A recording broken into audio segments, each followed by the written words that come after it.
This is channel CATV, and in this video we are going to do the questions of dividend based valuation model.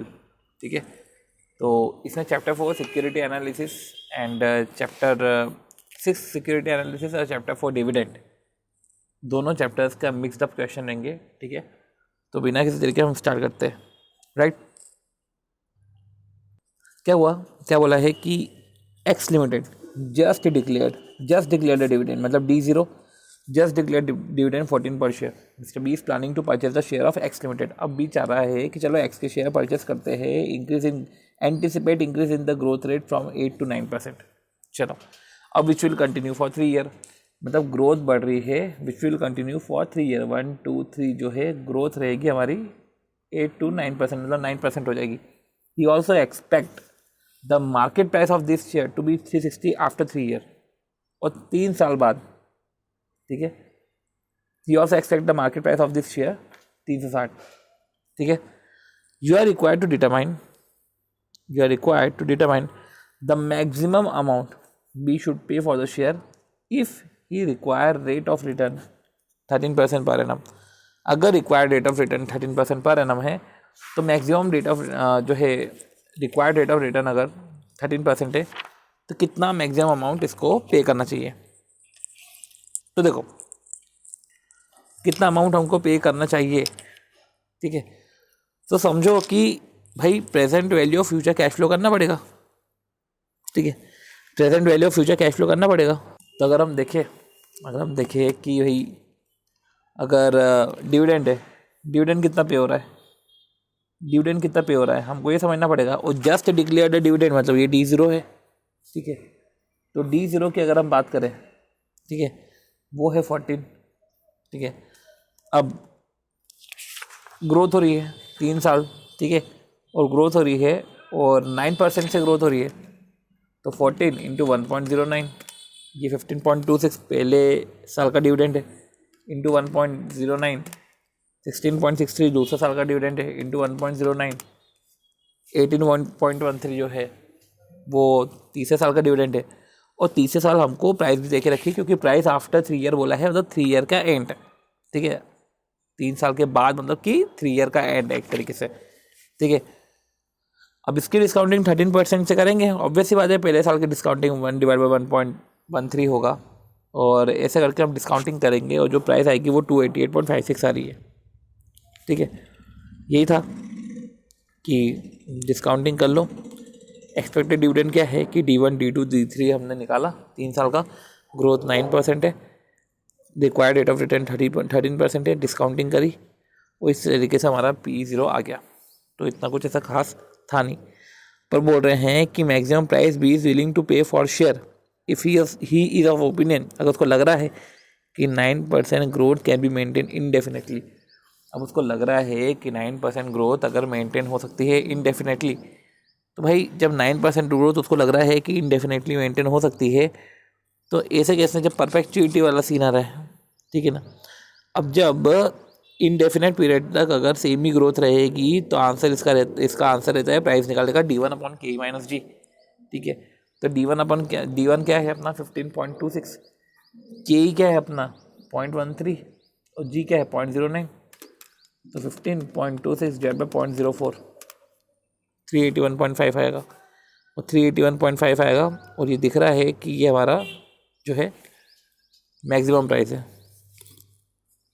अब सी वाला point, price of shares क्या बोला है, the price of shares at the end of 3 year.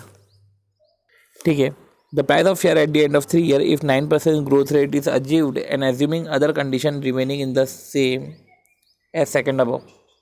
तो क्या बोल रहे हैं कि price of the share at the end of 3 year, हमको 3rd ईयर के एंड पे प्राइस चाहिए.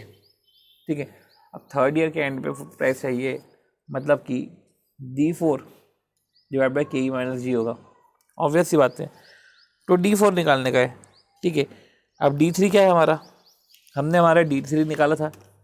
D3 यही है 14 इंटू 1.09, फिर यह आएगा 15.26 इंटू 1.09 सेकेंड ईयर का, इंटू 1.09 थर्ड ईयर का, इंटू 1.09. अभी 3rd ईयर का आ गया था.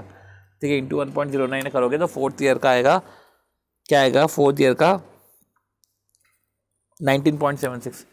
अब 19.76 है डिवाइड बाय के ई माइनस जी, तो 13 माइनस 4%, 9%, तो एक तरीके से 4% है, तो 19.76 डिवाइड बाय 4%, 494।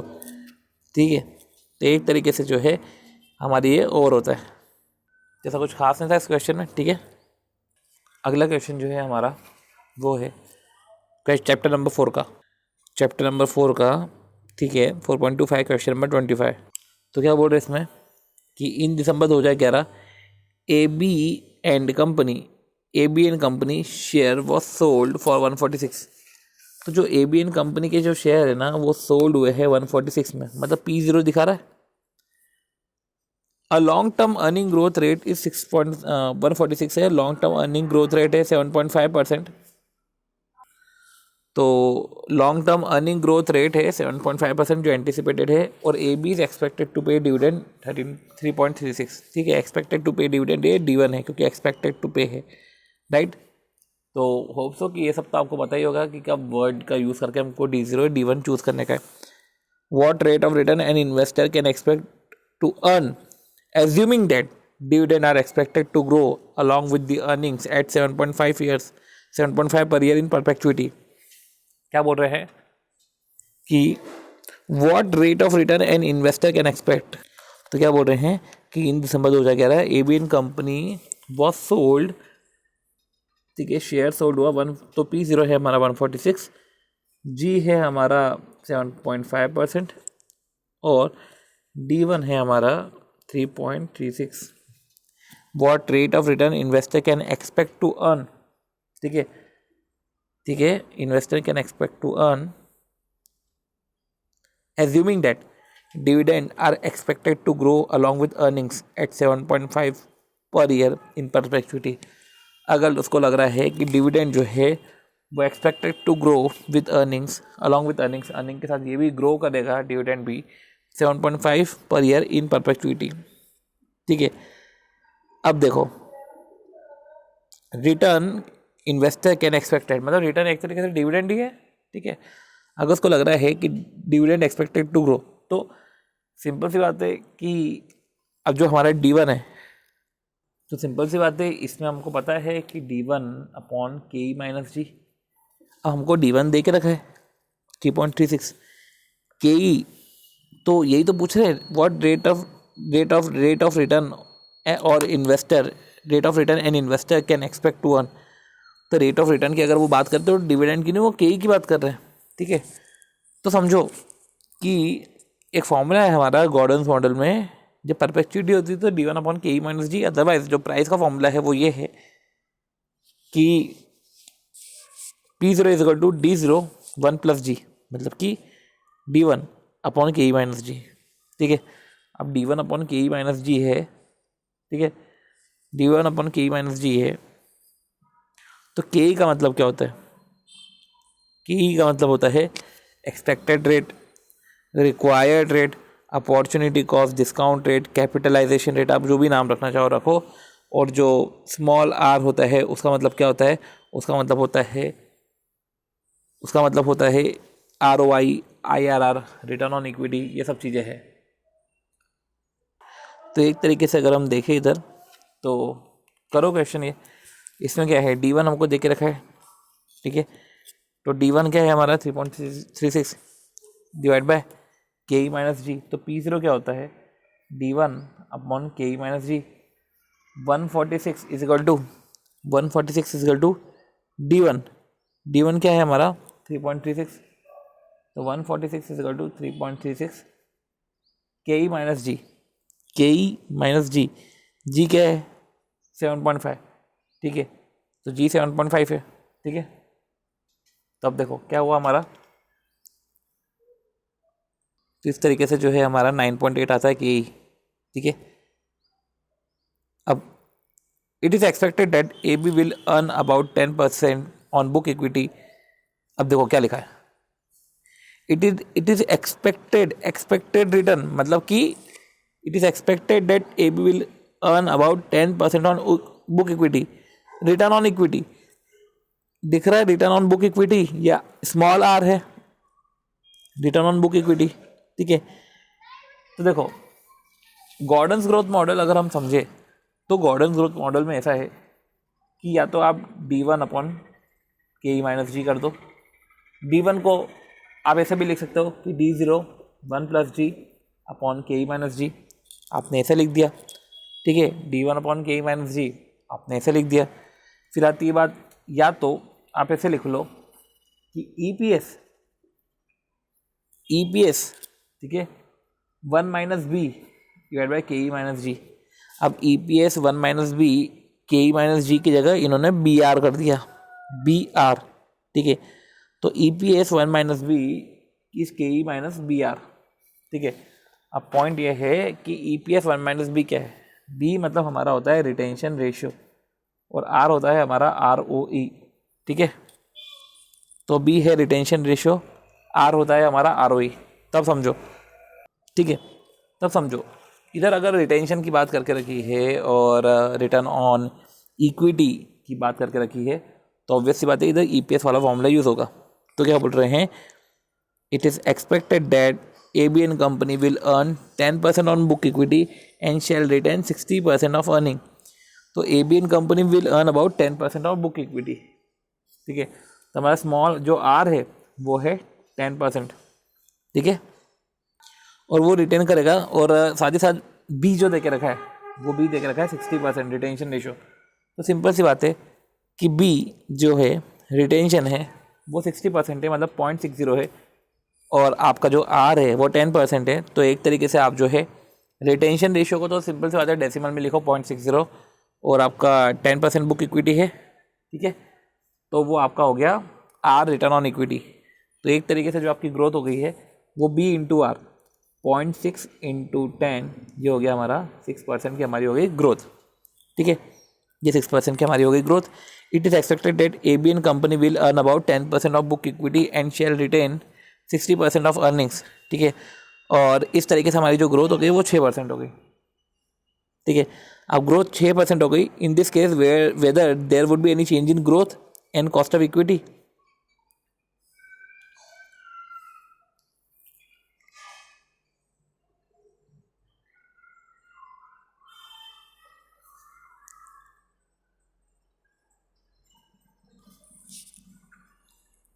तो पॉइंट ये है कि it is expected that ABN company will earn about 10% of book equity and shall retain 60% of earnings.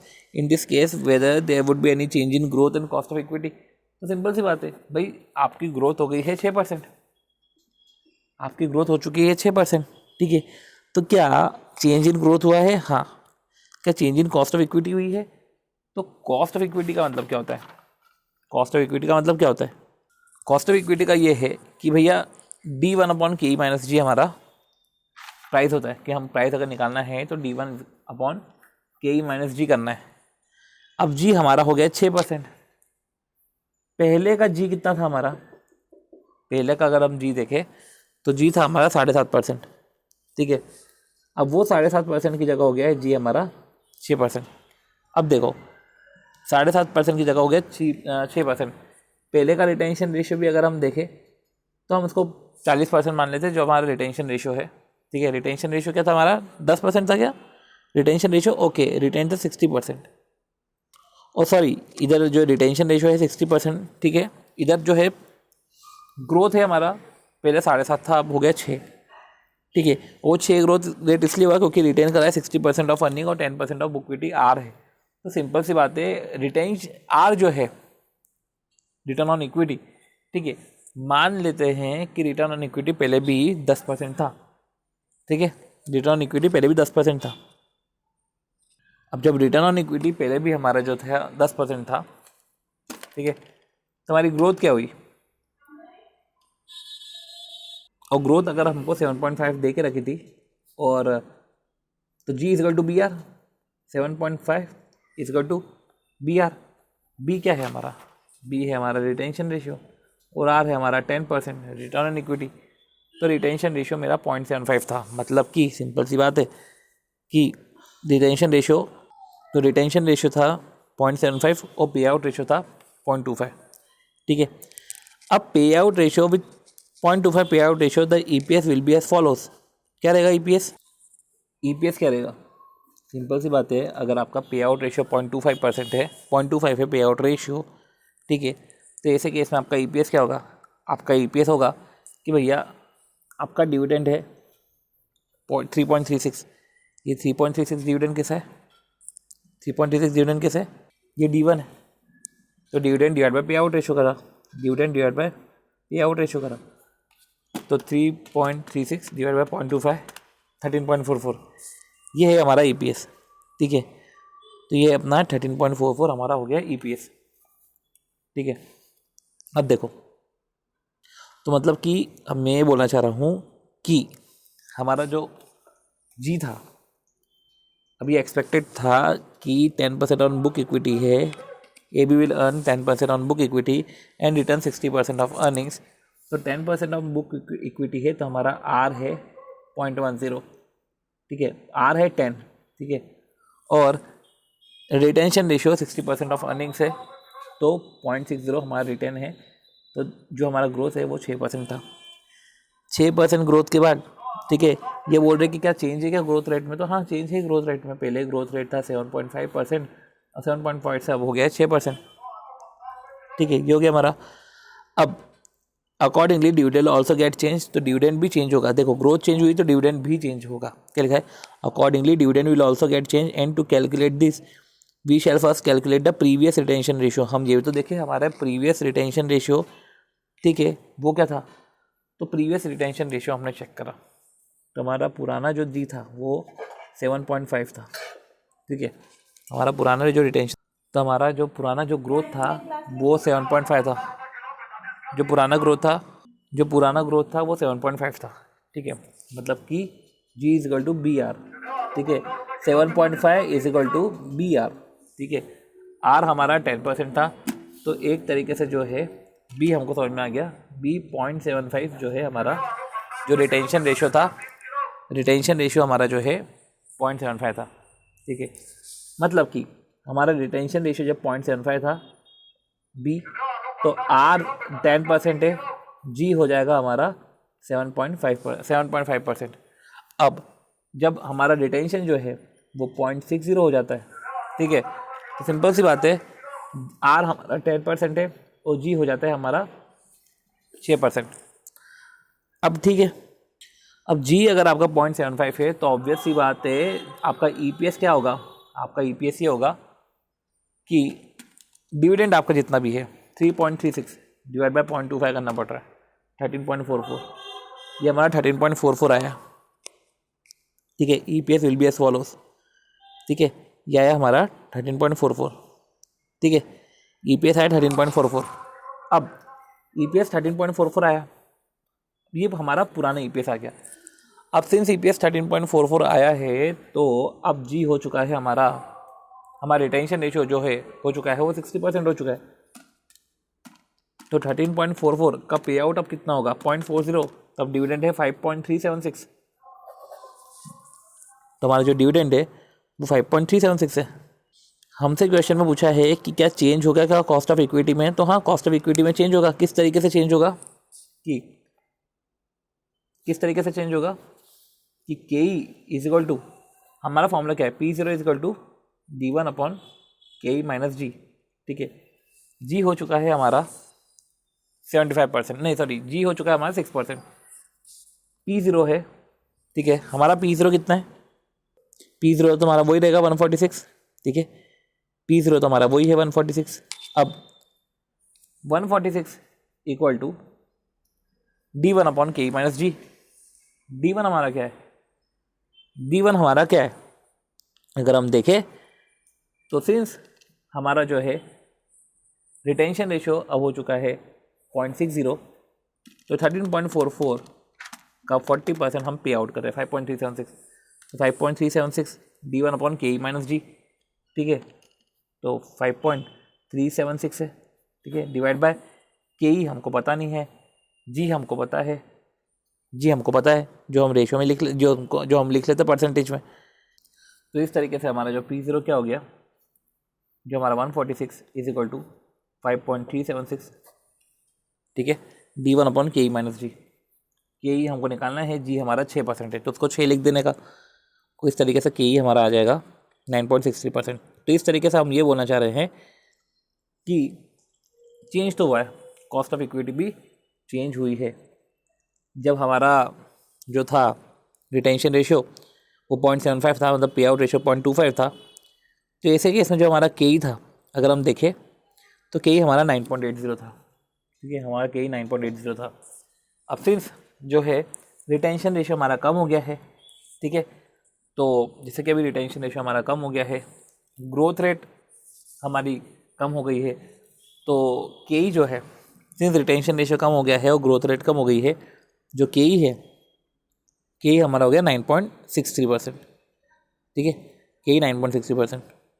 अगला क्वेश्चन जो है वो हमारा नवंबर 18 के एग्ज़ाम का है, तो समझो नवंबर 18 के ओल्ड सिलेबस का है, क्वेश्चन 3B। ठीक है, कंपनी हैविंग EPS 2.5, कंपनी का जो EPS है ना वो 2.5 है। ठीक है, फॉर द लास्ट ईयर, तो EPS हो गया हमारा 0, DPS हमारा है 1 एंड DPS 1। ठीक है, DPS है 1, तो डिविडेंड पे आउट रेशियो हम निकाल सकते हैं।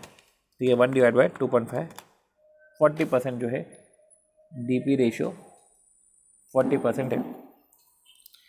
ठीक है, the earnings is expected to grow, earning जो है वो expected to grow eight 2% per year, जो जी है वो 2%। ठीक है, the earnings expected to grow 2% year in long run, currently it is trading at 7 times of earning. अब अर्निंग जो है वो अर्निंग है ग्रो हो रही है 2% पे। ठीक है, करंटली ट्रेडिंग जो है trading 7 times, currently trading at 7 times it's earnings, मतलब कि जो प्राइस है पी रेशियो अगर हम बात करें तो 7 टाइम्स है। If the required rate of return 14% है, कंप्यूट द फॉलोइंग, अगर रिक्वायर्ड रेट ऑफ रिटर्न 14% है, कंप्यूट द, अगर रिक्वायर्ड रेट ऑफ रिटर्न मतलब के ई हमारा 14% है, तब हम क्या करें an estimate of the P ratio using Gordon growth model. अब सी, अब एक बार हम जो है गॉर्डन ग्रोथ मॉडल भी देख लेते हैं। ठीक है, अब समझो क्या बोल रही हैं, गॉर्डन ग्रोथ मॉडल के रिस्पेक्ट में EPS, कंपनी का EPS है 2.5 लास्ट ईयर। ठीक है, तो एक जगह सारी चीज़ें लिख दो, EPS 0 है, 2.5 लास्ट ईयर, DPS है हमारा वो है 1, ग्रोथ ऑफ अर्निंग मतलब वही 2% है, पी रेशियो ये 7 टाइम्स है, रिक्वायर्ड रेट के ई है वो 14% है, compute the following and estimate of the P ratio using Gordon growth model. Estimate of P ratio का एस्टिमेट पता करो using Gordon growth model. Gordon growth model क्या है, D1/KE - D। ठीक है, मतलब कि P0 = D1/KE - D। अब हमसे क्या पूछ रहे हैं, estimate of the P ratio, estimate of the P ratio using Gordon growth model. अब पी रेशियो तो 7 टाइम्स दे के रखा है, आप क्यों पूछ रहे हैं, तो अगर पूछ रहे हैं estimate of the P ratio using Gordon growth model, ये तो करंटली बता रहा है कि वो ट्रेड कर रहा है 7 टाइम्स पे। ठीक है, अब क्या है अपना D1/KE - D, ऑब्वियस सी बात है। तो एस्टिमेट ऑफ पी रेशियो पूछा है तो सबसे पहले तो D1/KE - D होता है हमारा, तो सबसे पहले D1/KE - D, तो इससे P निकलता है, तो P ही हमको भी निकालना है। ठीक है, तो P = D1/KE - D। D1 क्या है हमारा, D1 है हमारा, D1 अगर हम देखें तो वो दिख रहा है 1.02। किस तरीके से, DPS आपका है 1, EPS लास्ट ईयर का है, ओके, और TPS भी 0 है, तो D1 है तो 1.02, के है 0.14, KE - D। तो अगर हम ये देखें तो KE - D, तो हम ऐसा कर लेते हैं 14 - 2 कर लेते हैं, G 2% है ना, तो 14 - 2 कर लेते हैं। ठीक है, तो अगर हम देखें 1.02 डिवाइड बाय 12%,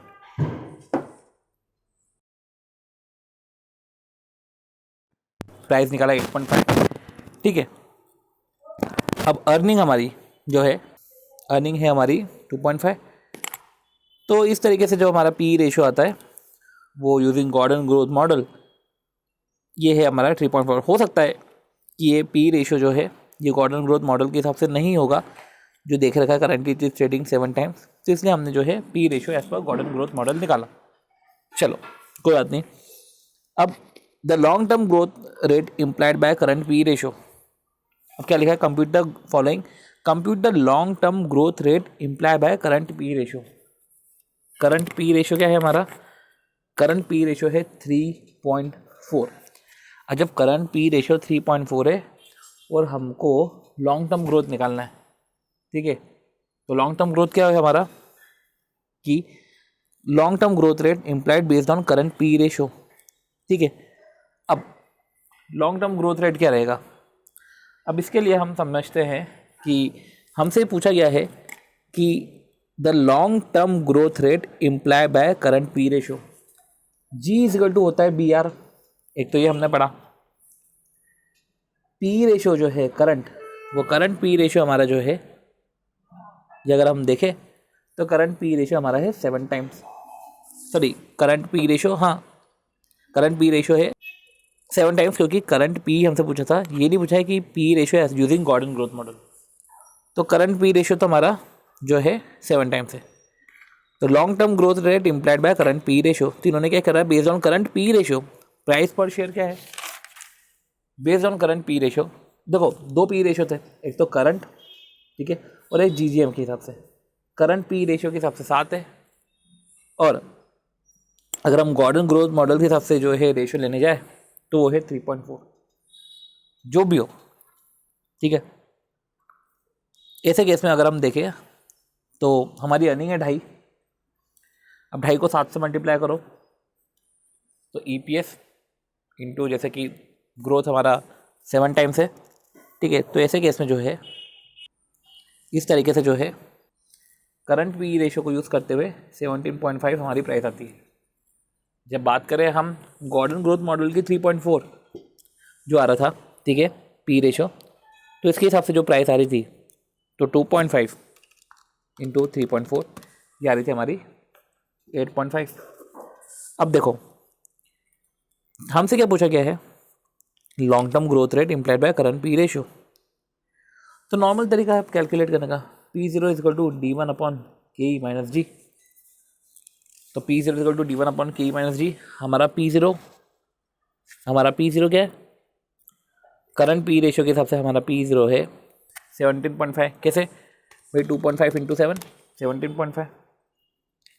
D1 हमारा D है 1, ठीक है, और G हमको करना है तो 1 प्लस जी, ठीक है। तो 1 हमारा जो है D0 है और 1 प्लस जी डिवाइड बाय के माइनस जी।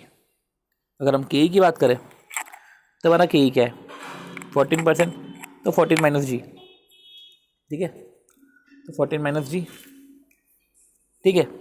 अब देखो अगर हम जी के लिए सॉल्व करते हैं इसको तो जी आ जाएगा हमारा 7.84, ठीक है। तो अगर हम जी के लिए सॉल्व कर रहे हैं तो जी आ जाएगा हमारा 7.84। तो इस तरीके से जो है अगर हम देखें तो ईपीएस दे के रखा था हमको 2.5, ठीक है, डीपीएस दे के रखा था 1, ये सब लास्ट ईयर के दे के रखे थे। ग्रोथ रेट दे के रखी थी 2%, और जो करंटली जो है currently it is trading 7 times it's earning, ठीक है। अब अर्निंग 2.5 है तो प्राइस हमने निकाल लिया था, पी रेशियो 7 था, प्राइस हमारा 17.5 आ गया था। रिक्वायर्ड रेट ऑफ रिटर्न हमारा जो था 14% था। An estimate of P ratio using Gordon growth model. अब पी रेशियो का estimate using Gordon growth model, तो सिंपल सी बात है, पी रेशियो का estimate using Gordon growth model, तो हमने गॉर्डन ग्रोथ मॉडल का फॉर्मूला लगाया, सारी चीज़ें हमने करी थी फिट, और हमने जो है निकाला था पर्टिकुलर प्राइस, ठीक है। हमने सिर्फ प्राइस निकाला था क्योंकि हमको गॉर्डन ग्रोथ मॉडल के हिसाब से पी चाहिए था, ठीक है। तो पी चाहिए था, हमारे पास के ही था, हमारे पास जी था, हमारे पास सब कुछ था, ठीक है। तो हमने प्राइस निकाला। ये प्राइस निकालने के बाद हमको लगा क्या ये प्राइस तो हमसे निकल गया, ठीक है, और P ratio Gordon growth model के हिसाब से तो 3.4 था। अब ये बोल रहे long term growth rate implied by current P ratio. अब करंट पी रेशियो वापस आ गया, करंट पी रेशियो तो हमारा था 7 और प्राइस उसके हिसाब से था 17.5। तो भाई गॉर्डन ग्रोथ के हिसाब से भले ही जो प्राइस थी वो 8.5 थी, पर करंट पी रेशियो के हिसाब से प्राइस है 17.5, और इससे जो है हमको लॉन्ग टर्म ग्रोथ निकालना है।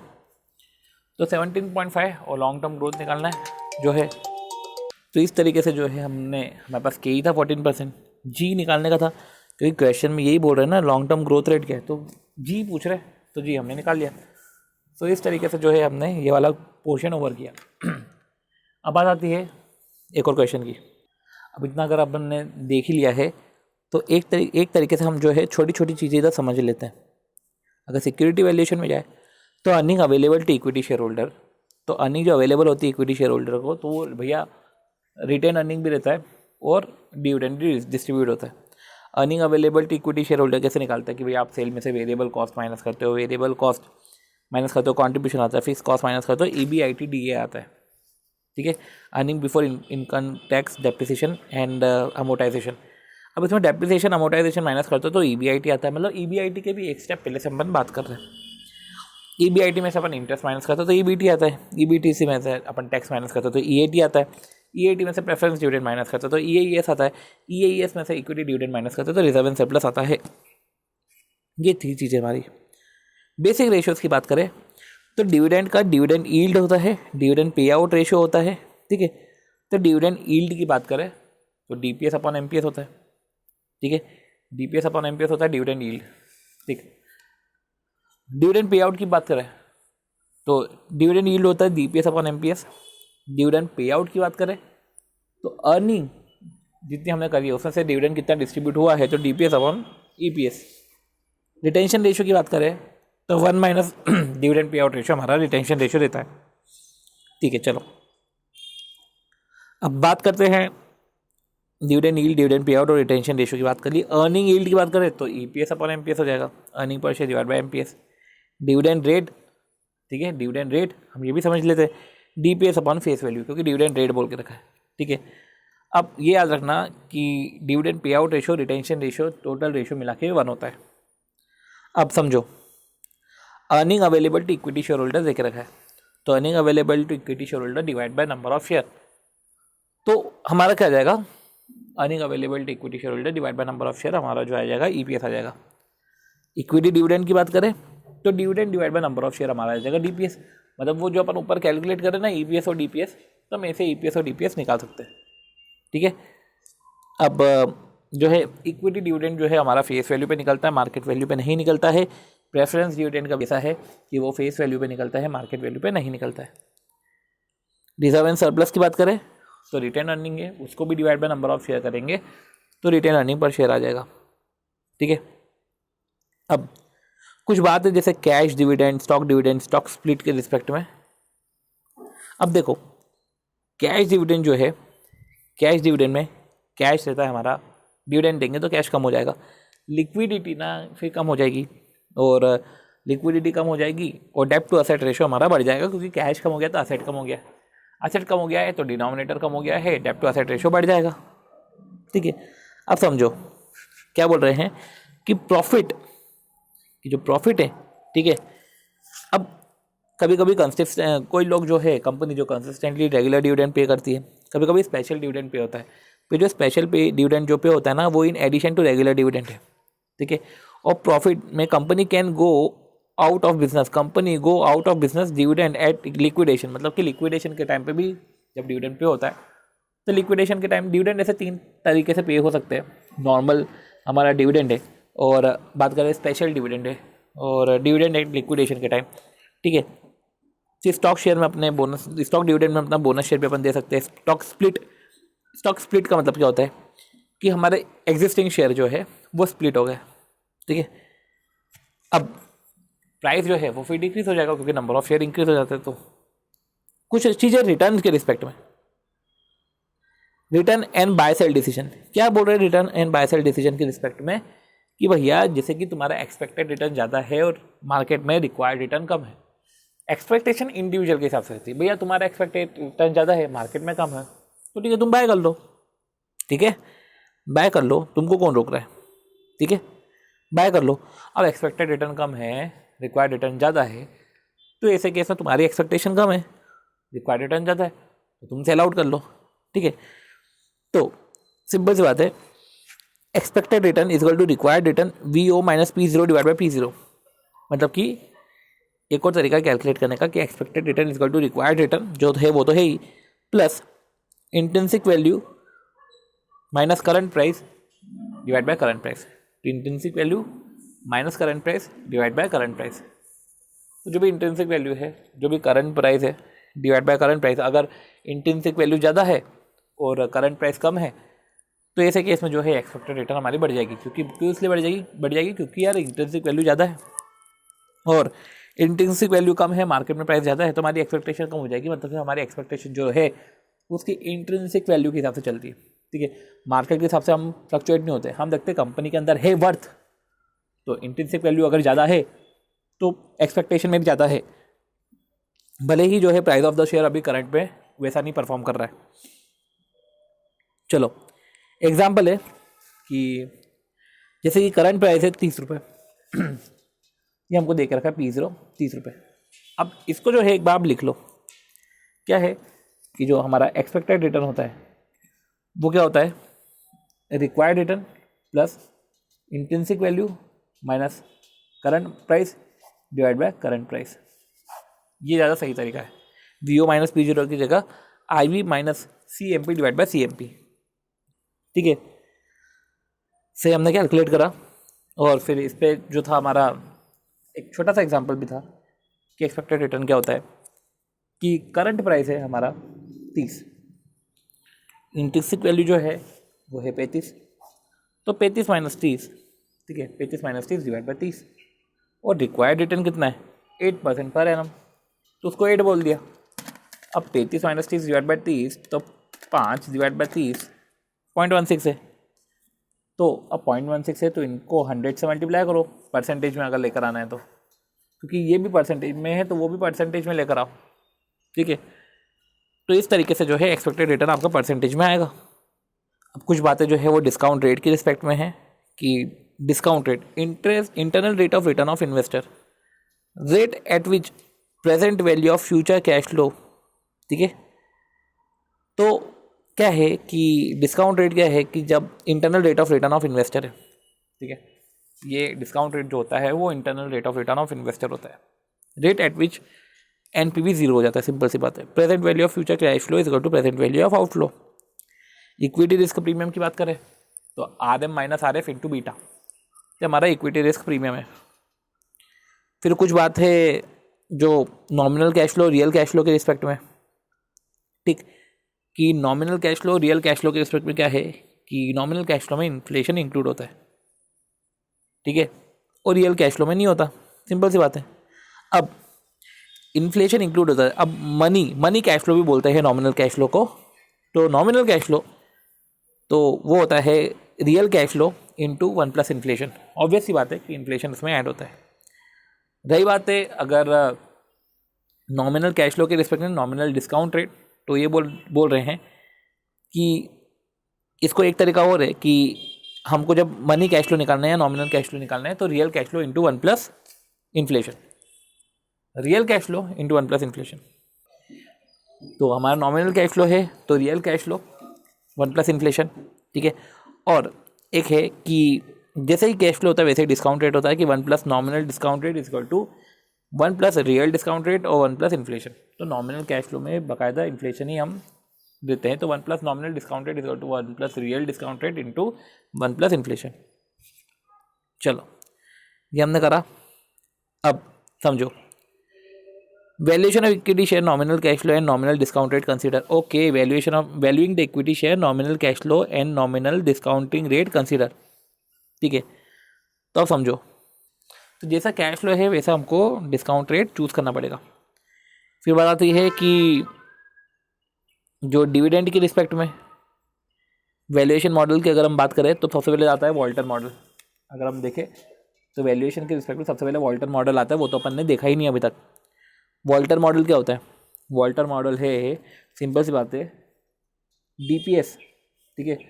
वॉल्टर मॉडल में जो P0 होता है वो DPS plus EPS minus DPS, मतलब कि रिटेंशन, ठीक है, ये रिटेन अर्निंग तो DPS plus EPS minus DPS R upon KE divide by KE, ये है वॉल्टर मॉडल। ठीक है, DPS plus EPS minus DPS R by KE whole by KE।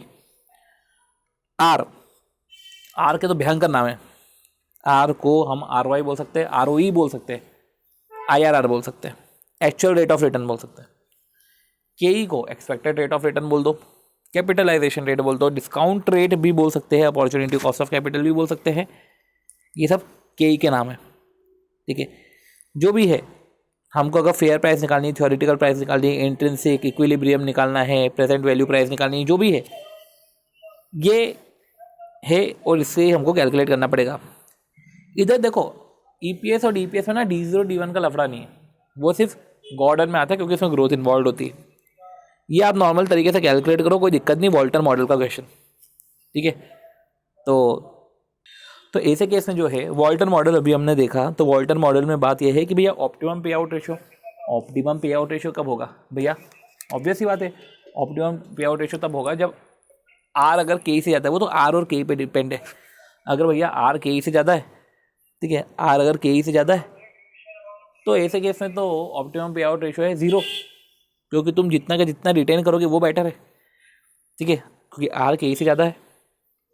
अगर R KE से कम है तो ऑप्टिमम पे आउट है 100, क्योंकि तुम रिटेन कर रहे हो, तो R कम है ना, तो अगर R जब KE से ज़्यादा हो तो बेटर है कि आप डिविडेंड ही डिस्ट्रीब्यूट करो। ये ऑप्टिमम रेशियो की बात कर ली। ठीक है, ये मैक्सिमम शेयर प्राइस की बात कर ली हमने वॉल्टर मॉडल से। ठीक है, जब बात आती है गॉर्डन ग्रोथ मॉडल की, तो गॉर्डन ग्रोथ मॉडल की है तो हमको समझना पड़ेगा गॉर्डन ग्रोथ मॉडल में कि इसको Gordon growth model dividend discount model भी बोल देते हैं।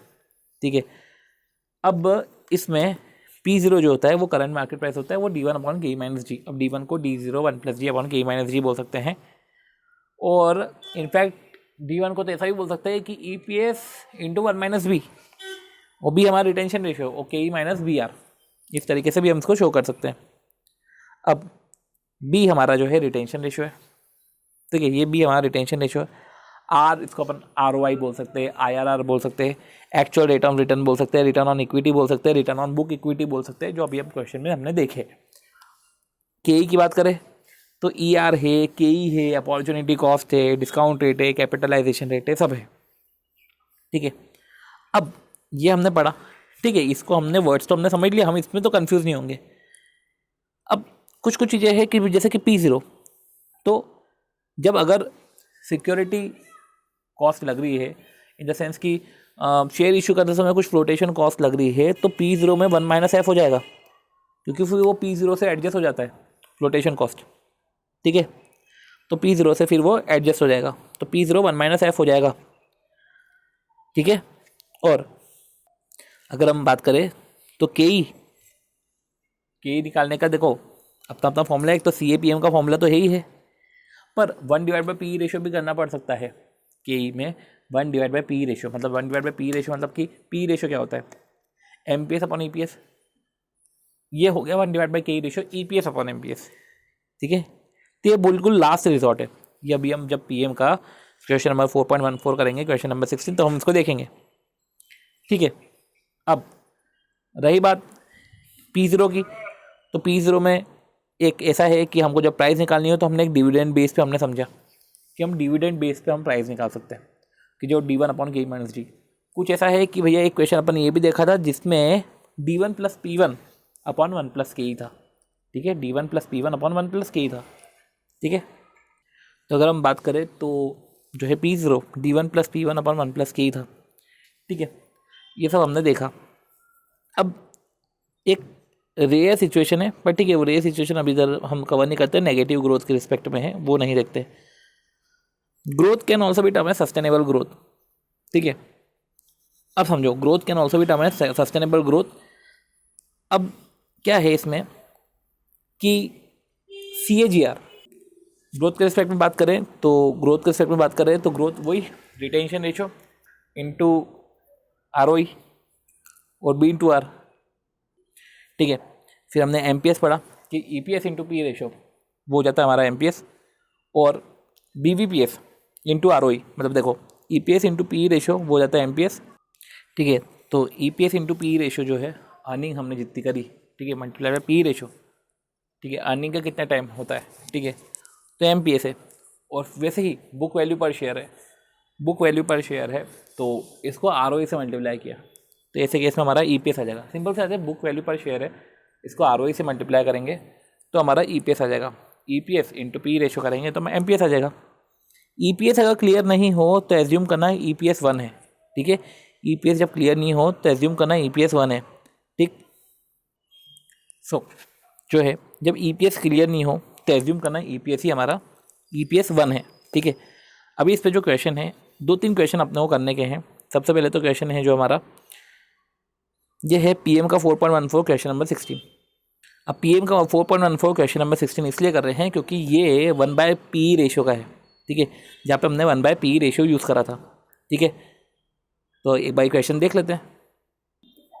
अब देखो, X limited having internal rate of return, internal rate of return मतलब R दे के रखा है, ठीक है, ये 20% है।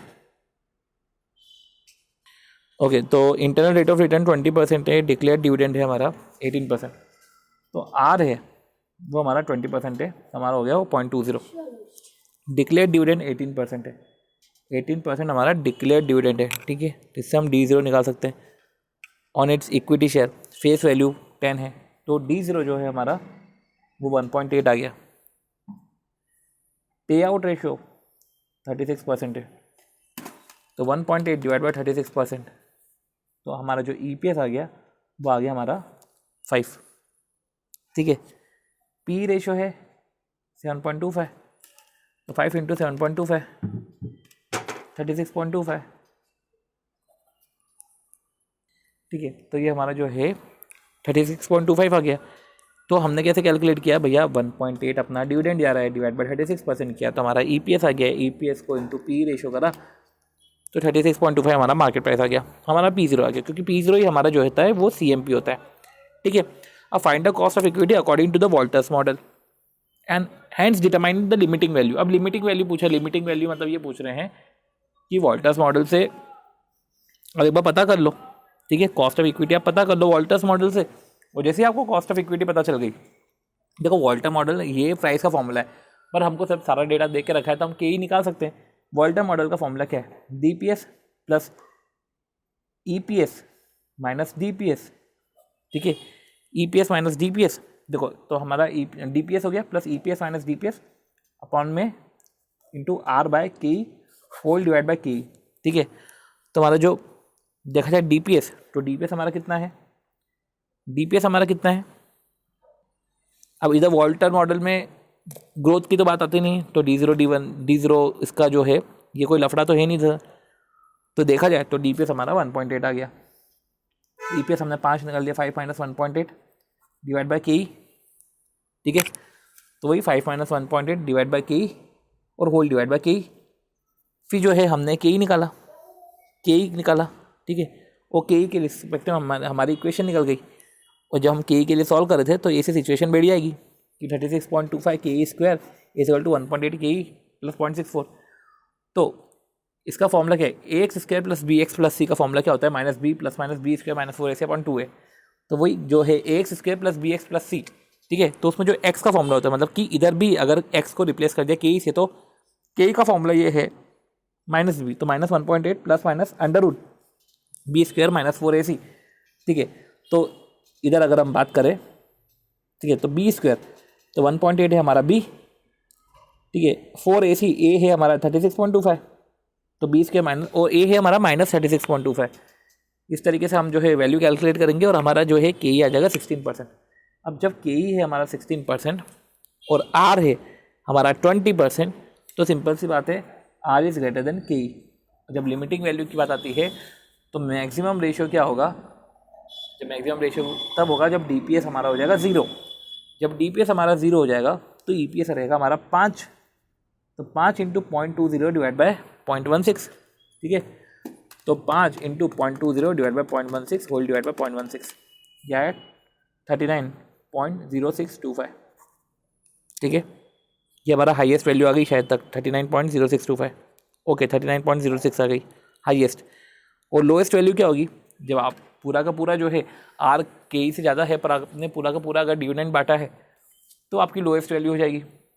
तो 5 + 5 - 5 EPS में से DPS माइनस कर दिया पूरा डिवाइड बाय के, वो तो पूरा का पूरा 0 रहेगा, तो 5 / 16%, यह है 31.25।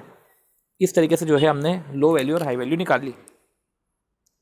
तो इस तरीके से हमने क्वेश्चन को सॉल्व कर लिया, जो है हमारा क्वेश्चन नंबर देखा जाए तो 16 क्वेश्चन है, ठीक है, डिविडेंड डिसीजन का क्वेश्चन नंबर 16। ओके, अब रही बात आती है, ये हमने वॉल्टर मॉडल के रिस्पेक्ट में जो है वॉल्टर मॉडल देख लिया हमने, गॉर्डन मॉडल के रिस्पेक्ट में हमने थोड़ी सी बात कर ली है। अब इसमें जो है क्वेश्चन नंबर 26 हमको देखना पड़ेगा। क्वेश्चन नंबर 26 इसलिए है क्योंकि इधर हमको जो है कैलकुलेट करने का है। अच्छा क्वेश्चन है, थोड़ा सा ट्रिक क्वेश्चन है, हम वो भी इसको एक बार देख लेते हैं, ठीक है, डिविडेंड के रिस्पेक्ट में क्वेश्चन नंबर 26। चलो क्वेश्चन नंबर 26 की बात करें।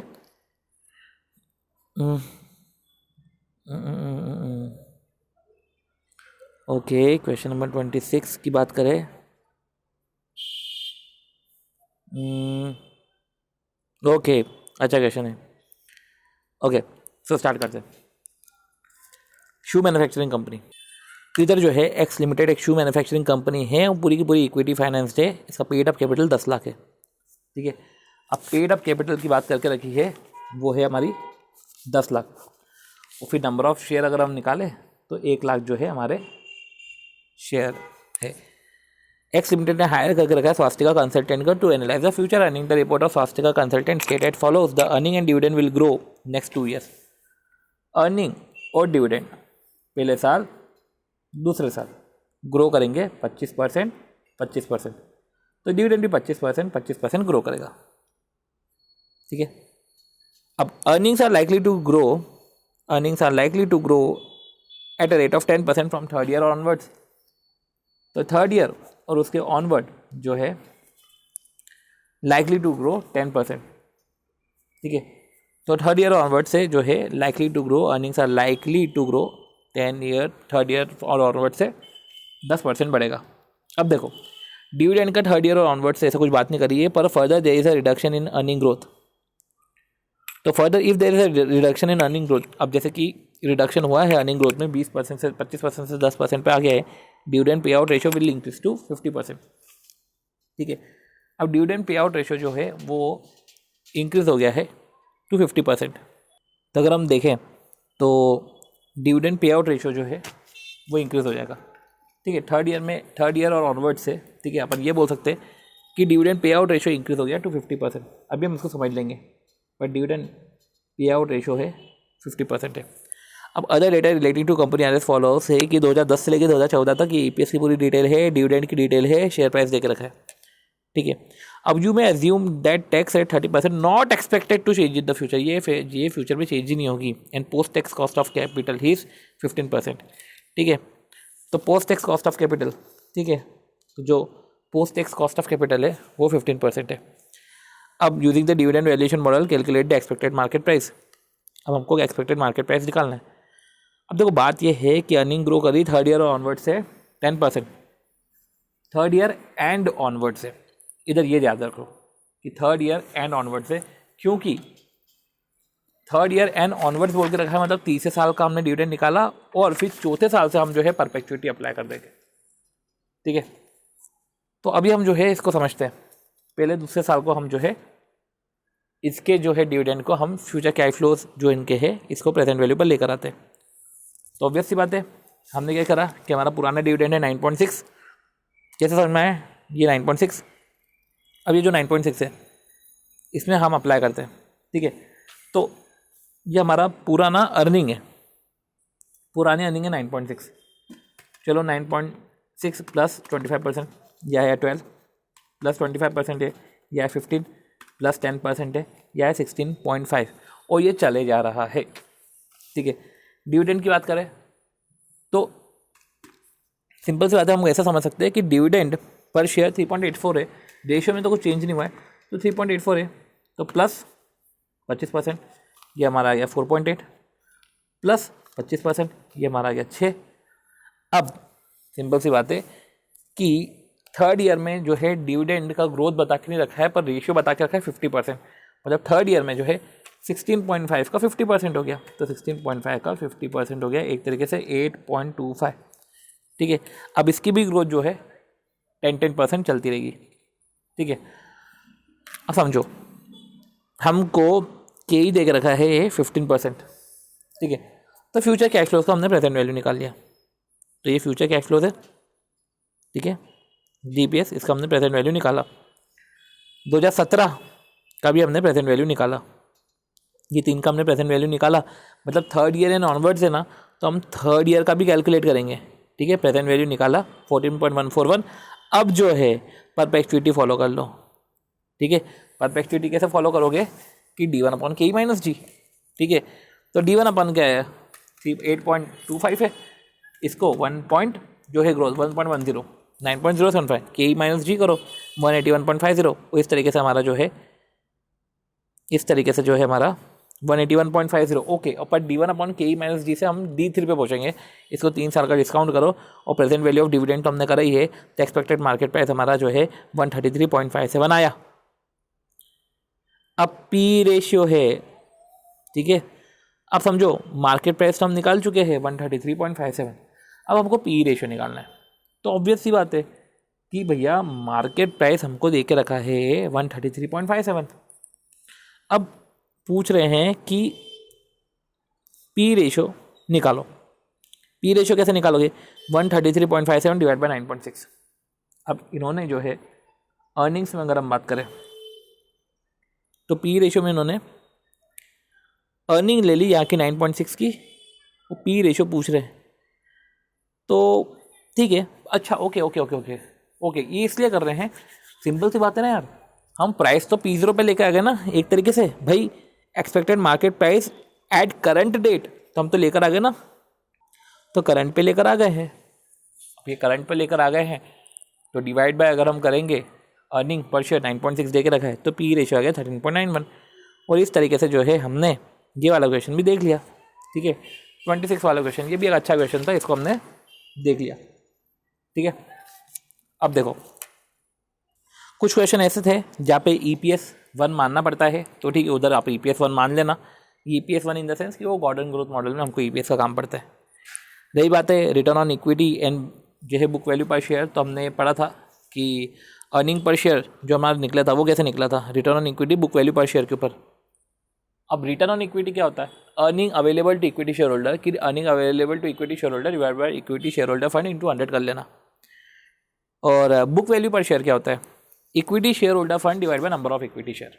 ठीक है, तो equity share holder fund divide by number of equity share वो बुक वैल्यू पर शेयर है, और earning available to equity share divide by equity share holder fund, जिससे हमारा ROE आ गया। EPS आ गया, इसको अपन ने पी रेशियो से मल्टीप्लाई किया, हमारा MPS आ गया। प्राइस एंड बाय की बात करें तो वही कि एक्सपेक्टेड रिटर्न जाता है, रिक्वायर्ड रिटर्न कम है तो हम बाय कर लेंगे, अदरवाइज हम जो है सेल कर लेंगे। ठीक है, एक्सपेक्टेड रिटर्न की बात करी थी तो वही जो है इसमें अपन ने ये पढ़ा था कि intrinsic value minus current market price divide by current market price, जिसको अपन ने VO minus P0 divide by P0 समझा था। अब ये अपन ने रिटर्न की बात करी थी, अगर प्राइस के रिस्पेक्ट में बात करें तो मार्केट प्राइस कम है, जिससे रिटर्न में अपन ने बात करी ना एक्सपेक्टेड और रिक्वायर्ड, तो ऐसे ही अगर मार्केट प्राइस कम है और एक्चुअल प्राइस जो है present value of market price, मतलब जो हमने खुद ने कैलकुलेट किया है वो कम है और एक्चुअल में ज़्यादा है मार्केट प्राइस। ठीक है, एक्सपेक्टेड कम है, रिक्वायर्ड ज़्यादा है, तो सेल कर लेना, मतलब सिंपल सी बात है, सेल कर लोगे आप। ठीक है, सेल कर लोगे। और जो है एक्चुअल में मार्केट प्राइस ज़्यादा है, हमारी एक्सपेक्टेड मार्केट प्राइस ज़्यादा है, एक्चुअल में कम है, तो ऐसे केस में हम बाय कर लेंगे। होल्डिंग पीरियड रिटर्न की हमने बात कर ली थी, तो इतना कुछ खास नहीं था होल्डिंग पीरियड रिटर्न में कि चेंज इन प्राइस और डिविडेंड डिवाइड बाय P0। ठीक है, ये है हमारा नॉर्मल। अब जो है इम्पॉर्टेंट ये है कि होल्डिंग पीरियड रिटर्न में change in price plus D1, ठीक है, divide bye P0। Change in price plus D1 कि हमको प्राइस में भी चेंज हो गया, हमको डिविडेंड भी मिला, जिसको हम कैपिटल गेन यील्ड बोलते हैं। चेंज इन प्राइस को CG यील्ड और हमको डिविडेंड मिला तो डिविडेंड यील्ड। अब मल्टी स्टेज डिविडेंड, ठीक है, डिस्काउंट मॉडल, ठीक है, तो मल्टी स्टेज पे है, तो चलो ठीक है, ये अपन ने तो ठीक है, इतना कुछ ज़्यादा खास नहीं था। और वैल्यू ऑफ फर्म हमने निकाल लिया था कि जब ग्रोथ बढ़ती रहती है तो उसकी प्रेजेंट वैल्यू, और एक अभी अपन ने शू मैन्युफैक्चरिंग का पढ़ा तो वैल्यू ऑफ फर्म हमने ऐसे निकाल ली कि प्रेजेंट वैल्यू ऑफ डिविडेंड और प्रेजेंट वैल्यू एक्सपेक्टेड जो आगे हमको डिविडेंड मिलने वाले हैं कॉन्स्टेंट ग्रोथ में हमको परपेचुइटी के बेसिस पे हमने इसको डिस्काउंट कर लिया। हमने जो हमको डिविडेंड मिल रहे थे हाई ग्रोथ पीरियड के दौरान उसका हम लोगों ने डिस्काउंट कर लिया। ठीक है, जब के ई मिसिंग होता है, जब क्वेश्चन में के ई नहीं दिया हुआ रहता है तो हमको आई आर आर निकालना पड़ता है। When K E is missing we have to calculate I R R. ठीक है, अब डिविडेंड कवरेज रेशियो, ठीक है, इतना कुछ खास नहीं था डिविडेंड कवरेज रेशियो। अब रही बात आती है तो value based on future maintainable profit earning capitalisation method. अब देखो अगर हम बात करें तो क्या बोल के रखा है, value based on future maintainable profit. Future maintainable profit मतलब कि वही अर्निंग कैपिटलाइजेशन मेथड हम यूज़ कर रहे हैं, वो इससे हम वैल्यू ऑफ बिजनेस निकाल रहे हैं। तो future maintainable profit after tax होता है ना, उसमें हम जो है के ई से मल्टीप्लाई कर लो तो वो हमारा जो है बाकायदा वो वैल्यू ऑफ बिजनेस हो जाता है। तो आप सिंपल सी बात है, future maintainable profit after tax हमको निकालना पड़ता है। तो हम ऐसा कर सकते हैं कि फ्यूचर मेंटेनेबल प्रॉफिट जो भी है, ठीक है, हम निकालें तो जैसा मैंने अकाउंट्स में सीखा था फ्यूचर मेंटेनेबल प्रॉफिट निकालना, कि पहले हम उसको बिफोर टैक्स कर देंगे और पास्ट ईयर के एडजस्टमेंट कर देंगे, फिर फ्यूचर ईयर के एडजस्टमेंट कर देंगे, देन हम फिर टैक्स माइनस कर देंगे। ठीक है, तो ऐसे है, जैसे हमको जो है फ्यूचर मेंटेनेबल प्रॉफिट है, अब वो फ्यूचर मेंटेनेबल प्रॉफिट में याद हो तो आपको ये भी करना पड़ता है, रौनक देखते हैं अपन कि वो रिकरिंग होना चाहिए। फ्यूचर मेंटेनेबल प्रॉफिट में ये चीज़ें ध्यान रखना, रिकरिंग, ऑपरेटिंग, नॉर्मल, एबनॉर्मल चीज़ें नहीं लेना, और करेक्टेड प्रॉफिट हम लेते हैं। करेक्टेड मतलब हम पुराना एडजस्टमेंट देख लेते हैं, एडजस्ट कर लेते हैं, इग्नोर करते हैं संक कॉस्ट और एलोकेटेड फिक्स्ड कॉस्ट हम इग्नोर कर देते हैं, पास्ट कॉस्ट हम जो है वो इग्नोर कर देते हैं। ये सब चीज़ें हम करते हैं।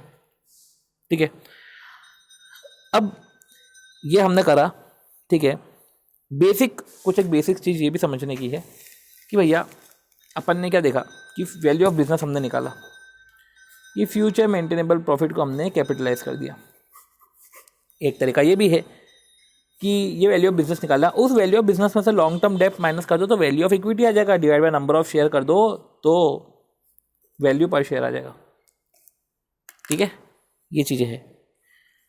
एनएवी की बात करें तो अभी अपन जब क्वेश्चन नंबर 5.57 क्वेश्चन नंबर 66 करेंगे तो जब हम उसमें जो है बेटर तरीके से चीज़ों को समझेंगे। ठीक है, तो एनएवी की बात है तो एनएवी आखिर में यही है कि एसेट में से लायबिलिटी माइनस करो, divide by number of share करो तो net asset value per share आ जाएगा। अब जो है अब इसमें एक्सटर्नल लायबिलिटी में लॉन्ग टर्म शॉर्ट टर्म सब लेना है। इनफैक्ट जो लायबिलिटी नॉट रिकॉर्डेड है ना वो भी हम लेते हैं। ठीक है, liability arise due to prior period adjustment, preference share capital, okay, preference share capital भी लेते हैं जब हम एनएवी कैलकुलेट करते तो प्रेफरेंस डिविडेंड, इक्विटी डिविडेंड, सारे डिविडेंड हम माइनस करते हैं। तो जो है हम क्वेश्चन नंबर 66 करते हैं तो जो हम बेटर तरीके से उसको समझ पाएंगे कि वैल्यू ऑफ बिजनेस हमको कैसे कैलकुलेट करने का है। राइट, तो इसके पहले हम क्या करते हैं कि पीएम का क्वेश्चन नंबर जो है 4.12 में क्वेश्चन नंबर 16 है, वो एक बार क्वेश्चन नंबर 16 देख लेते हैं। ठीक है, क्या है क्वेश्चन नंबर 16? ओके, ये क्वेश्चन नंबर 16 हम कर चुके थे। ठीक है, एंड फिर लिमिटिंग वैल्यू निकालने का था, चलो लिमिटिंग वैल्यू का भी एक क्वेश्चन हमने कर लिया था। और क्वेश्चन नंबर 12 कौन सा है ये देख लेते हैं एक बार। ओके, सो ठीक है, ये तो इजी क्वेश्चन है कि अर्निंग दे के रखा है, number of equity, earning per share निकल जाएगा, नंबर ऑफ इक्विटी शेयर से डिविडेंड पे करके रखा है तो dividend pay out ratio, retention ratio निकल जाएगा, और जो है हमको पी रेशो दे के रखा है। तो वो ये ऑप्टिमल डिविडेंड पॉलिसी, अब के ई तो हमको पता नहीं चल रहा है तो 1/P से हमको निकलेगा के ई। ठीक है, अगर देखें तो 1/12.5, 8 हमारा के ई होगा, 8 हमारा हो रहा है के ई, इधर के ई देखो के ई हमारा 8 हो रहा है। तो ठीक है, ये क्वेश्चन डायरेक्ट क्वेश्चन है, इतना कुछ खास क्वेश्चन नहीं है। ठीक है, अभी तो जो है हम ये जो मेन क्वेश्चन है वो क्वेश्चन देख लेते हैं। वो क्वेश्चन कौन सा है हमारा, पेज नंबर पीएम का 5.57 क्वेश्चन नंबर 66। ध्यान रखना हमने जो भी पढ़ा है इसके बेसिस पे जो है हम बेटर तरीके से जो है क्वेश्चन को करेंगे। Given below the balance sheet of S limited, balance sheet S limited की देके रखी है। फटाफट क्वेश्चन को देखते हैं। Share capital, reserve and surplus, long term डेप्ट है, असेट्स देके रखे हैं हमको, और कैश एट बैंक देके रखा है। चलो ठीक है, तो कुछ खास नहीं है, बैलेंस शीट तो नॉर्मल ही है। या required to calculate the value of company shares, हमको कंपनी के शेयर्स निकालना है, वैल्यू ऑफ कंपनी शेयर निकालना है। सी वैल्यू ऑफ कंपनी शेयर को अभी अपन ने देखा था कि हम वैल्यू ऑफ बिजनेस निकालेंगे, value of business long term डेप्ट निकालेंगे तो वैल्यू ऑफ इक्विटी आ जाएगा, divide by number of share निकालेंगे तो वैल्यू ऑफ कंपनी शेयर्स आ जाएगा। रही बात है वैल्यू ऑफ बिजनेस की, तो वैल्यू ऑफ बिजनेस का निकालने का तरीका अपन ने देखा था कि future maintainable profit after tax से डिवाइड बाय हम के ही कर देंगे, कैपिटलाइजेशन रेट कर देंगे तो वैल्यू ऑफ बिजनेस आ जाएगा, राइट। तो ये हमने करा, इसके बेसिस पे ही हमको जो है समझने की ये चीज़ें। चलो ठीक है, you are required to work out the value of company shares on the basis of net asset method. Okay, हमको वैल्यू जो निकालनी है ये ना value of shares on the basis of net asset method निकालने की। चलो ठीक है, नेट एसेट मेथड से निकाल लेंगे and profit earning capacity method and arrive at a fair price, मतलब वही दोनों मेथड को प्लस करके डिवाइड बाय 2 कर देंगे। Considering the following information, profit for the current year 64 lakh है इंक्लूडिंग 4 लाख एक्स्ट्राऑर्डिनरी इनकम। अब देखो दोनों मेथड है भैया, हमको नेट एसेट मेथड भी करना है और हमको प्रॉफिट अर्निंग कैपेसिटी पे भी जाना है। अब प्रॉफिट अर्निंग कैपेसिटी मतलब वही हमारा कैपिटलाइजेशन मेथड, तो इसको अपन लिख देते हैं कि इसको अपन प्रॉफिट अर्निंग कैपेसिटी मेथड भी बोलते हैं। तो ठीक है, तो करंट ईयर का प्रॉफिट है 64 लाख। अब ठीक है, इंक्लूडिंग एक्स्ट्राऑर्डिनरी इनकम, ये आगे थोड़ी ना होने वाली है, इसमें इंक्लूड है ना, माइनस करो extraordinary income. 1 lakh investment from surplus fund, अब ये भी माइनस करो, माइनस 1 लाख ये भी करो, क्योंकि हमको तो फ्यूचर मेंटेनेबल प्रॉफिट निकालना है ना, तो हम ये तो माइनस करेंगे। ठीक है, तो 5 लाख माइनस किया इन subsequent year. Additional advertisement expenditure वो होने ही वाले हैं सब्सिक्वेंट ईयर में, तो एडिशनल एडवर्टीजमेंट एक्सपेंडिचर वो भी माइनस करेंगे। ठीक है, पर अब ये जो हम ये सब चीज़ें कर रहे हैं, ठीक है, ये हम पहले बिफोर टैक्स तो कर ले प्रॉफिट को। तो अगर हम देखें तो प्रॉफिट फॉर करंट ईयर देके रखा है, अभी तो ये नहीं बोल के रखा है आफ्टर टैक्स है कि बिफोर टैक्स है। इफेक्टिव इनकम टैक्स रेट 30% दे के रखा है, तो इधर एजम्पशन डाल दो कि बिफोर टैक्स होगा। ठीक है, तो ठीक है, ये हमने कर लिया कि इसमें सब्सिक्वेंट ईयर में एडिशनल एडवर्टीजमेंट एक्सपेंडिचर होते हैं, और जो है in subsequent year advertisement expenditure 5 lakh है expected to be incurred each year. ठीक है, तो ये हमने माइनस किया। और market value of land and building plant and machinery ascertained at 96 lakh 100 lakh and this will entail additional depreciation 6 lakh. तो एडिशनल डेप्रिसिएशन है वो 6 लाख कट जाएगा। मेरे को क्या लेना देना मार्केट वैल्यू क्या है क्या नहीं है, क्योंकि वो तो नेट एसेट वैल्यू में हमको समझ में आएगा। तो फिर उसके बाद हम टैक्स माइनस कर देंगे जो है, तो सिंपल सी बात है, हमने क्या किया कि 64 लाख है, 64 में से 5 माइनस कर दो, 4 लाख और 1 लाख, और साथ ही साथ हमको 5 एडवर्टीजमेंट एक्सपेंडिचर के माइनस कर दो और एडिशनल डेप्रिसिएशन 6 माइनस कर दो, तो 48 लाख आ जाएगा। उसमें से 30% हमने इनकम टैक्स माइनस किया तो 33.6 आ जाएगा। अगर हम देखें तो ये आ गया हमारा फ्यूचर मेंटेनेबल प्रॉफिट 33.6। अब 33.6 को हम जो है के से डिवाइड कर देंगे।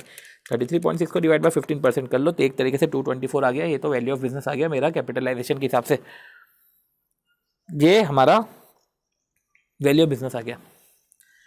कर लो उससे भी नेट एसेट मेथड से, क्योंकि क्वेश्चन में क्या बोल रहे हैं कि you are required to work out the value of company share on the basis of net asset method. मतलब कि मुझे लग रहा है कि इसमें नेट एसेट मेथड से हमको इंट्रिंसिक वैल्यू पर शेयर निकालना है और इधर से हमको वैल्यू ऑफ बिजनेस निकाल के जो है वैल्यू ऑफ डेप्ट माइनस करके जो वैल्यू ऑफ इक्विटी आ जाएगी प्रॉफिट फ्रॉम कैपिटलाइजेशन मेथड से, और divide by number of share करना है। तो अपना वैल्यू ऑफ बिजनेस आया अभी प्रॉफिट कैपिटलाइजेशन में से 224, इसमें से हम ये माइनस कर देते हैं लॉन्ग टर्म डेप्ट 30, तो देख लेते हैं 194 आ जाएगा। देख लेते, देखो 194 आया, divide by number of shares कर दिया तो 19.40 आया। ऐसे ही नेट एसेट मेथड से कर लो। अब नेट एसेट मेथड में अपन सभी ले लो ना, नेट एसेट मेथड में लेने का क्या, सभी ले लो। अब सभी ले लो तो जो मार्केट वैल्यू है वो उसकी मार्केट वैल्यू को कंसिडर करते हुए ले लो। ठीक है, तो असेट में अपन ने भैया प्लांट एंड मशीनरी ले लिया अपन ने। अब देखो असेट में जो रिवैल्यूड है वो रिवैल्यूड क्या है, land and building plant and machinery, तो लैंड एंड बिल्डिंग और प्लांट एंड मशीनरी। ठीक है, तो land and building plant and machinery, land and building कितना है अपना 96 लाख और प्लांट एंड मशीनरी 100 लाख है। तो land and building 96 lakh, plant and machinery 100 lakh. बाकी जो है investment stock data cache, investment stock data cache हमने ले लिया, टोटल एसेट आ गया, हमने लॉन्ग टर्म डेट माइनस किया, हमारा नेट एसेट आ गया। अब net asset divide by number of shares करो। ठीक है, तो हमारे नेट एसेट मेथड से वैल्यू आ गई, दोनों वैल्यू को ऐड करके डिवाइड बाय 2 कर देने का। यही दोनों वैल्यू आई, ऐड करो डिवाइड बाय 2 करो, इस तरीके से तुम्हारी वैल्यू आ जाएगी। तो इस तरीके से जो है हमारे सिक्योरिटी वैल्यूएशन के जो भी क्वेश्चंस होते हैं, ये हम बोल सकते हैं कि डिविडेंड मॉडल्स और अर्निंग मॉडल्स के रिस्पेक्ट में जो भी क्वेश्चन है ये हम ओवर करते हैं, और जो है बची हुई चीज़ें जो है हम उसको नेक्स्ट में कंटिन्यू करते हैं। एक सेकेंड और कि हम जो एक और आखिरी क्वेश्चन है हमारा जो इन्फ्लेशन प्रीमियम के रिस्पेक्ट में था वो भी हम कर लेते हैं। 1 सेकेंड, ये क्वेश्चन नंबर 26 जो इधर दे के रखा था ना, ये क्वेश्चन नंबर 26 पीएम का है, पीएम का क्वेश्चन नंबर 6। तो पीएम में है चैप्टर 6 और क्वेश्चन नंबर 26 देख लेते हैं। सो अब हम जो है एक और लास्ट क्वेश्चन है, वो लास्ट क्वेश्चन देखते हैं। क्वेश्चन ये है कि risk free rate of return देके रखा है, ठीक है। तो क्वेश्चन पढ़ना, क्वेश्चन में क्या देख रखा है समझो। Risk free rate of return R F देख रखा है 9% है, और expected rate of return on the market portfolio R M देख रखा है, ठीक है। तो मार्केट रिस्क देके रखी है, रिस्क फ्री देके रखा है, प्रीमियम हम निकाल लेंगे, ठीक है, वो तो कोई दिक्कत नहीं है। Expected rate of growth for the dividend 7% है, जी 7% है। लास्ट डिविडेंड पेड देके रखा है 2, और बीटा भी देके रखा है 1.2। तो सिंपल सी बात है, ये सब चीज़ें देके रखी है, हमको इक्विलिब्रियम प्राइस निकालना है। इक्विटी स्टॉक, अब इक्विलिब्रियम प्राइस इक्विटी स्टॉक का कैसे निकलेगा? तो इक्विलिब्रियम प्राइस इक्विटी स्टॉक का कैसे निकलेगा? तो D1/KE-G करें, D1 करना है। D1 कैसे निकलेगा? डिविडेंड जो है, लास्ट डिविडेंड अगर हम बात करें, लास्ट डिविडेंड पेड है वो 2 है, तो करो 2 को 7% से ग्रोथ करो, KE-G करो। अब KE कैसे निकलेगा? ये हो गया ना, 9% रिस्क फ्री है, 4% जो है RM-RF। तो देखो एक तरीके से जो है हमारी, अगर हम देखा जाए तो बहुत सारी रिस्क प्रीमियम है। देखो इक्विटी रिस्क प्रीमियम है हमारा, मार्केट रिस्क प्रीमियम है। मार्केट रिस्क प्रीमियम और सिक्योरिटी रिस्क प्रीमियम बोलते हैं। तो मार्केट रिस्क प्रीमियम हमारा होता है RM-RF, और सिक्योरिटी रिस्क प्रीमियम होता है वो RM-RF इंटू बीटा हो जाता है, राइट। तो ठीक है, हमने कैलकुलेट करा, नॉर्मल सी चीज़ है, D1/KE-G करा है। 13.8 हमारा KE आ रहा है, क्योंकि 4 को इंटू कर रहे हैं हम 1.2 से, प्लस 9 कर रहे हैं, तो 13.8 आ रहा है। और हम ऐसे इक्विलिब्रियम प्राइस कैलकुलेट कर रहे हैं। चलो अब how would the equilibrium price change? अब इक्विलिब्रियम प्राइस कैसे चेंज होगा? How would the equilibrium price change with inflation premium increase by 2%? अब जब इन्फ्लेशन प्रीमियम आ गया इंक्रीज बाय 2%, जैसे कि इसमें जो हम कर रहे हैं इक्विलिब्रियम प्राइस में RF plus RM-RF into beta. अब जो है RF है change bye 1.2, inflation premium increase by 1.2। तो RF जो है, RF कितना था हमारा? 9 था ना, 9 का 2% कितना होगा? 10.8, 9.18। तो ये आया 9.18, ठीक है। तो क्या किया हमने, 9 का जो है 2% हमने कैलकुलेट किया 9.18, ठीक है। तो हमारा 9.18 आया, प्लस RM-RF। तो RM ग्रोथ रेट तो चलो ठीक है 3% से बढ़ रही है, बीटा RM क्या हमारा उतना ही है क्या? RM हमारा 12 है क्या? RM कितना, सॉरी 13, तो ठीक है 13 माइनस 9.18, और ग्रोथ बढ़ रही है 3% से। ग्रोथ कितनी थी हमारी पहले? 7% ग्रोथ थी हमारी, इंटू बीटा। ओके, बीटा 1.3 ना, तो हम 1.3 लेंगे बीटा। तो समझो RF लिया, RM-RF इंटू बीटा लिया 1.3। चलो ये हमने KE कैलकुलेट कर लिया। अब ये KE कैलकुलेट कर लिया ना, तो KE-G। अब G हमारा क्या है? G तो हमारा ग्रोथ रेट इंक्रीज बाय 3% है ना, तो 7 प्लस 3 कर दिया इन्होंने। ग्रोथ रेट इंक्रीज बाय 3%, तो इन्होंने जो है 7 + 3 कर दिया, ठीक है, ठीक है। तो सिंपल सी बात है कि इसमें जब ग्रोथ इंक्रीज होता है, तो ग्रोथ जब इंक्रीज होता है ना, तो जो ग्रोथ होता है वो एज इट इज इंक्रीज होता है। इफ ग्रोथ इंक्रीज बाय 3%, तो ग्रोथ जो है एज इट इज इंक्रीज होगा।